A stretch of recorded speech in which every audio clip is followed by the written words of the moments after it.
শ্রীমঙ্গলে আছি এর মধ্যে। আমরা চলে এসেছি শ্রীমঙ্গলে পানসি রেস্টুরেন্টে। এই যে দেখা যাচ্ছে শ্রীমঙ্গলের পানসি রেস্টুরেন্ট। এটা সিলেট শহরে যে পানসি রেস্টুরেন্ট আছে সবচেয়ে ভালো একটা রেস্টুরেন্ট। পানসি পাঁচ ভাইয়ের একসাথে ভালো রেস্টুরেন্ট।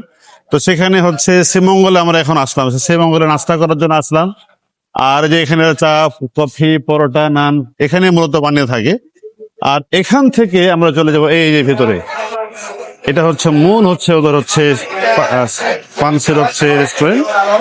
আমরা যদি যা দেখতে পাই যে এখানে বাম দিকে হচ্ছে মানুষ এখানে বসে থাকে, আর ডান দিকে হচ্ছে এখানে রিসেপশন।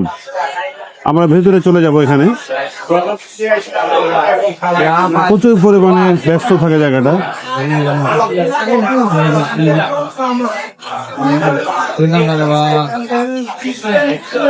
এরকমই মূলত পানসি এই রেস্টুরেন্টে মূলত এরকমই প্রচুর পরিমাণে ভিড় থাকে। এর মধ্যে আপনাকে বসে থেকে একটা সিটের ব্যবস্থা করতে হবে। কোথায় বসবো? এখানেই বসে জায়গাতে অনেকজন সেখানে বসে যায়।